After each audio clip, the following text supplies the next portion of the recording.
Bonsoir à tous. Donc, nous allons ouvrir la première rencontre thématique organisée par l'Association de sauvegarde de l'enfance à l'adulte, donc la GSEA, l'Association guadeloupéenne de sauvegarde de l'enfance à l'adulte, que je n'écorche pas le titre. Donc, vous avez en projection, juste derrière moi, l'organisation de la soirée. Dans un premier temps, il va y avoir les mots des officiels. Dans un premier temps, Monsieur le maire, le protocole l'exige, donc vous allez ouvrir le banc, pour reprendre cette expression militaire, suivi de Madame Cité Sablon, directrice générale de l'association qui va représenter Madame la Présidente. Je ne me suis pas trompé, d'accord. Une fois ces mots, nous allons passer à notre première intervention avec celle de Monsieur Lascar, chef de service éducatif au service des clubs et équipes de prévention Région Basse-Terre, qui va nous présenter un peu la trame de cette soirée qui s'intitule « L'expertise de territoire, un outil d'aide à la décision ». Monsieur le maire, je vous en prie. Sous vos applaudissements, bien entendu. Mais oui. Oh. Voilà. Donc merci à vous. Voilà, déjà, mes premiers mots seraient déjà pour vous saluer, vous souhaiter la bienvenue et même vous féliciter de répondre à l'invitation que nous fait le CEP. Le CEP me demande de vous inviter.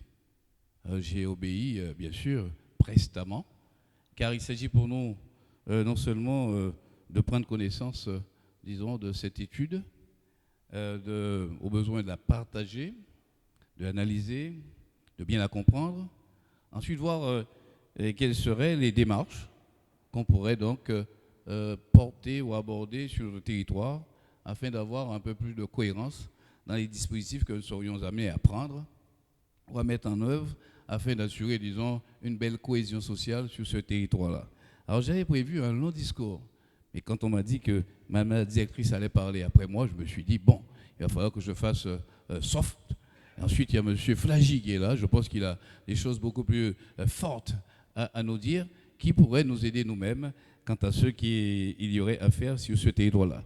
Donc, il y a fait quelque temps que nous essayons d'aborder, disons, cette audit-là, une analyse profonde qui permettrait aux décideurs que nous sommes, aux partenaires aussi que nous sommes, de tenter d'inférer sur les difficultés que nous connaissons et qui sont ici ou ailleurs, et qui s'expriment ici ou ailleurs avec une pertinence parfois insolente, qui fait que parfois certains ont l'impression que le monde va mal, que la vie va mal. Je pense qu'en regardant les choses, en abordant, disons, l'analyse avec respect déjà pour le travail qui a été fait, en abordant l'ensemble avec une certaine responsabilité, en se disant qu'il y a certainement des politiques publiques à mettre en place qui nous permettraient d'avancer.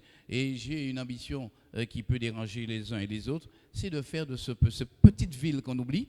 M. Flagy me disait qu'il est venu du temps de l'hôpital de Camp-Jacob. Vous voyez, c'est un peu loin quand même. Mais il a quand même sillonné les artères de la ville tout récemment. Et que ce petit territoire doit devenir une espèce de laboratoire, un modèle qui permettrait d'essaimer, disons, ces tentacules ici ou ailleurs, tout simplement pour maintenir le bien vivre ensemble et l'art de bien vivre ensemble à Saint-Claude. Donc, merci à vous, chers partenaires. Merci à ceux qui ont répondu à notre invitation solidaire, le CEP, la ville de Saint-Claude et ses nombreux partenaires. Et nous avons des sommités que je vais vous laisser, je vais vous laisser avec ces sommités-là en ce début de soirée.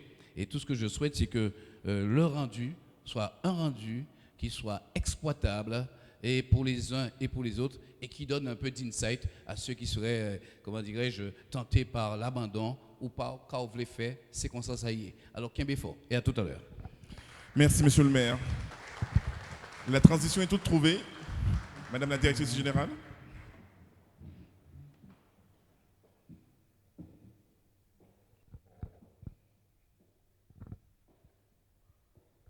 Bonsoir à tous et merci à tous et à chacun pour votre présence ce soir, signe de votre engagement social. Il m'est donné de présenter ce soir l'association de sauvegarde, l'AGSE, Association guadeloupéenne de sauvegarde. C'est une association loi 1901 qui s'est engagée dans le monde du handicap dès 1967 avec des personnes civiles, mais également avec des administrateurs qui sont des officiels, comme des maires, des juges des enfants, car il s'agissait à ce moment de répondre à la dramatique situation de l'enfance porteur de handicap. Mais c'est aussi dans un maillage auprès de nombreux partenaires que l'association a tout naturellement créé son premier établissement médico-social dès 1976 sur le territoire de Gourbert. Je parle donc de l'IME Les Gommiers, qui aujourd'hui accueille sur Gourbert 124 jeunes porteurs de déficiences intellectuelles et de d'autres troubles, mais qui accueille aussi sur les Abîmes et sur la commune de Bémao des jeunes porteurs d'autisme déficitaire et de d'autres troubles associés. L'association s'est ensuite engagée sur le territoire de Saint-Claude, mais aussi chaque fois qu'elle a été appelée auprès de partenaires extérieurs pour répondre et pour développer une culture de l'utilité sociale de chaque homme. Car dans son projet, elle nourrit le souhait que chacun en ces lieux et passes puisse porter sa pierre à la construction du monde, avec ou sans handicap. Ainsi, le foyer qui est parti d'actions bénévoles de Saint-Claudien, étayé bien sûr par des professionnels embauchés par l'association, aidés aussi par des religieux, ça a été les sœurs de Saint-Claude, qui ont aidé ainsi à la construction, qui a été d'abord des ateliers sur Saint-Claude, puis ensuite qui a été le foyer de Matouba, qui est situé actuellement à Saint-Claude, à côté de la maison d'accueil spécialisée. Ensuite, l'association s'est engagée dans les questions sociales plus amplement en créant les clubs et services de prévention qui sont actuellement sur Basse-Terre, qui ce soir vous présenteront leur diagnostic sur le territoire de Saint-Claude. Mais vous savez aussi, comme nous tous, qu'à Basse-Terre, cette ville ne sert pas seulement des Basse-Terriens, mais l'ensemble des personnes qui y travaillent dans la conurbation de Basse-Terre, Saint-Claude, Baïf, Gourbert. Donc tout naturellement, l'action du CEP rayonne sur ce territoire. Et c'est ainsi que nous nous sommes inscrits dans cette question diagnostique de façon à apporter une réponse. Car il ne s'agit plus, pour l'instant, de se lamenter sur les difficultés sociales, mais il s'agit pour chacun de nous de porter notre part d'acteur, de porter notre part à la construction de ce changement. Tout n'est pas perdu, il reste à reconstruire, et c'est avec l'aide de chacun des citoyens, mais aussi avec l'aide des techniciens et des professionnels, qu'ensemble, nous pourrons reconstruire de nouveaux modèles, nous pourrons accompagner une jeunesse qui n'est pas seulement en désarroi, mais qui attend de chacun de nous et de tous un accompagnement différent, spécifique, différencié, individualisé, mais également collectif. L'association de sauvegarde s'est également engagée auprès des personnes porteuses d'autisme. Ainsi, elle a ouvert la Masse de Saint-Claude, qui est située aussi toujours sur le territoire de Saint-Claude. Elle gère également, cette association, une maison d'accueil spécialisée sur le territoire d'Anse-Bertrand. Et elle vient tout juste d'ouvrir au mois de septembre un IME qui accueille aujourd'hui 45 jeunes, dont des autistes déficitaires et des jeunes présentant des déficiences intellectuelles. Parler de ces établissements n'est pas seulement circonscrire l'activité de l'association, qui porte aussi son expertise au travers du maillage qu'elle fait dans de nombreuses associations que je ne pourrais citer ici. Il s'agit donc, pour notre association, avec des techniciens qui sont aujourd'hui au nombre de 278, de continuer à construire des réponses sociales, des réponses humaines aux difficultés que nous avons ensemble à confronter. Je vous remercie. Merci à vous, Madame la Directrice Générale. Vous aurez remarqué qu'initialement, nous avions prévu de démarrer à 18 heures. Je vous remercie d'avoir souligné que le CEP maîtrise son territoire. Nous savons que par habitude, il y a toujours 30 minutes de retard. Nous l'avions programmé. Et donc, nous n'avons que 5 minutes à rattraper, ce qui permet à M. Lascar tout de suite de faire la transition et de démarrer son intervention. Je vous remercie pour vos applaudissements. Bonsoir. L'expérimentation dont nous allons faire part s'inscrit dans une volonté du service de prévention spécialisée, le CEP, qui est géré par la GSEA, de se conformer aux évolutions du territoire. Alors, durant ces 20 dernières années, elle a su développer une nouvelle compétence et un savoir-faire dans le domaine de l'expertise et du diagnostic territorial. Il s'agit pour nous de traduire ces évolutions en données pertinentes, à savoir la connaissance des composantes des populations de ces territoires, le besoin en accompagnement et en service, les flux ascendants et descendants qui mobilisent les différents modes de déplacement, les constructions et leur impact sur l'animation du territoire. Pour s'inscrire dans cette volonté de maîtriser son environnement, l'outil par excellence qui s'est offert à nous, de par sa complexité, aurait été l'expertise de territoire. En quoi cet outil est-il nécessaire et préside à toute recherche empirique sur le territoire? L'expertise de territoire doit être dissociée du diagnostic de territoire, qui, lui, ne s'attache à donner qu'une vision comptable des flux composant la réalité sociale de ce dit territoire. L'expertise n'est en fait qu'une vision coordonnée possible à un moment donné à la mise en relation des données collectées sur le territoire. Son caractère est éminemment évolutif. Alors, ces données sont collectées à partir de collaboration avec un réseau de partenaires dits naturels de la prévention spécialisée et des temps d'observation, de déambulation réalisés par les éducateurs spécialisés. Alors, 3 niveaux de couleur pour notifier les différents temps de socialisation. Primaire, tout ce qui est en vert. Le second niveau de socialisation, l'école. Le 3e niveau, les dispositifs territoriaux et les dispositifs de cohésion et de solidarité.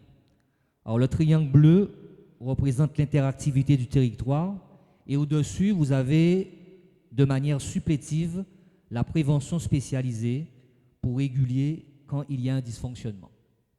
La prévention spécialisée s'est adaptée aux évolutions voulues par le législateur sous l'impulsion de nouvelles problématiques liées au développement de l'espace urbain, y compris la notion de territoire, qui est devenue depuis plusieurs années incontournable pour la prévention spécialisée. Alors, si le territoire n'est pas nommé dans l'arrêté interministériel du 4 juillet 1972, qui positionne la prévention spécialisée en tant que mission d'intervention sous le milieu, ce concept est devenu de nos jours omniprésent. Cette transformation des mots a un sens. Chaque société, chaque époque a ses mots pour questionner et aborder les questions sociales. Aujourd'hui, la prévention spécialisée s'accorde à développer son savoir-faire autour d'un schéma permettant l'avènement du citoyen. Donc nous avons un exemple sur l'aide à la parentalité. Mettre en musique la quadrature du cercle, la porte d'entrée, la petite enfance, ça nous demande de travailler sur la dynamique familiale et l'insertion, activer les autres leviers. Pour ceux que l'on va poser une action circulaire, on aura participé à la construction et l'étayage du citoyen. C'est ce qu'on nous demande.